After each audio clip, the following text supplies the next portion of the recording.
And how in the world did you come to be interested in autism? I was drug into it by some parents that were parents of autistic children that heard that I knew a lot about mercury toxicity, and I had made a proposal to a group of physicians that were studying Gulf War syndrome.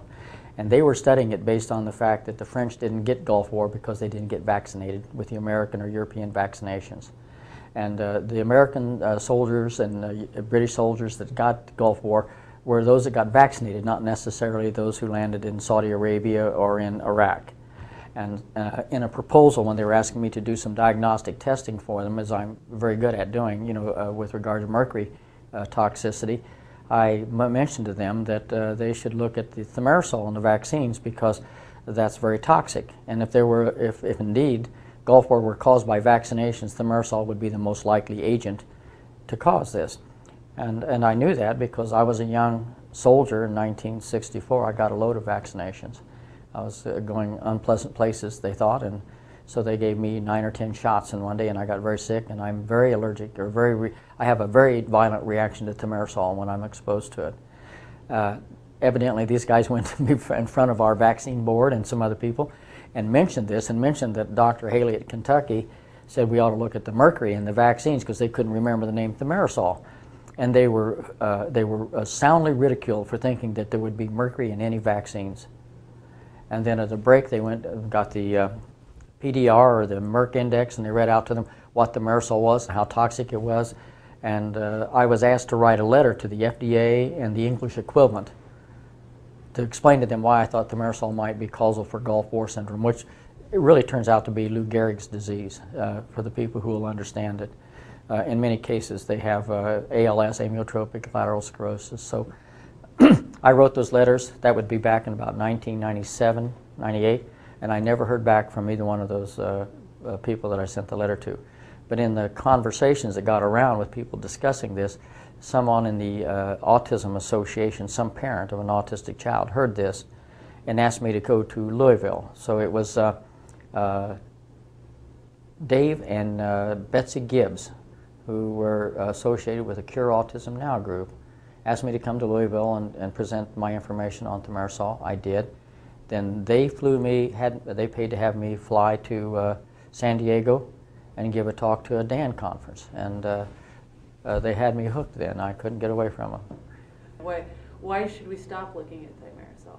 Well, we shouldn't. You're talking about the recommendation from the Institute of Medicine that we should not do any more research on thimerosal, not consider it causal, and spend our money on other more promising avenues, which they never told us what these other more promising avenues were. The situation is scientists, that's a totally non-scientific approach that the IOM suggested. Scientists, you have to have hypothesis-based research. So you say, here's our hypothesis. And when I first talked in front of the Institute of Medicine back in, I think it was a 2000 meeting, I told them, I don't know if vaccines cause autism, but if vaccines do cause autism, it's going to be the thimerosal in the vaccines that would be the most likely candidate. That's my hypothesis. They asked me, did my data prove that thimerosal caused autism at that time? And I said, no. It's a hypothesis. We need to study it. And they kind of agreed with that. They said that it was a plausible hypothesis that needed studying. And so we started doing the study. And all the research coming out saying, yes, thimerosal is extremely neurotoxic. We showed that these kids can't excrete mercury. That means they're retaining it. That means it's most likely something is bothering them. Dr. D showed that it inhibited the production of methyl B12, which autistic children can't do. Dr. Jill James showed that the glutathione levels were low in these kids. Glutathione is what's used to remove mercury, indicating this may be an explanation of why we found they couldn't excrete it. And then you had Dr. Maddie Horning show that mice injected with thimerosal, some of them, if they were an autoimmune susceptible mouse, would develop autistic type behaviors. So you had all this data that came up behind us that says, yes, thimerosal looks like it's causal. And then you go to the 2004 IOM meeting, and they dismiss all of this research, this strong scientific evidence that that thimerosal is involved, and they say, don't look at that anymore and don't fund it anymore. They killed us at NIH. NIH would not fund anyone looking at thimerosal as being causal for autism.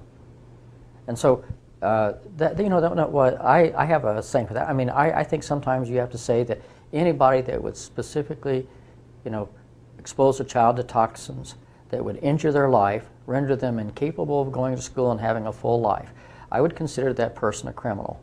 Anybody that would understand that this was very likely to happen and not push hard to find a way to treat these children to get them part of their life back at the very least, I would consider them criminal. And therefore, I have a very, very low opinion of the committee, the Institute of Medicine committee that made this decision.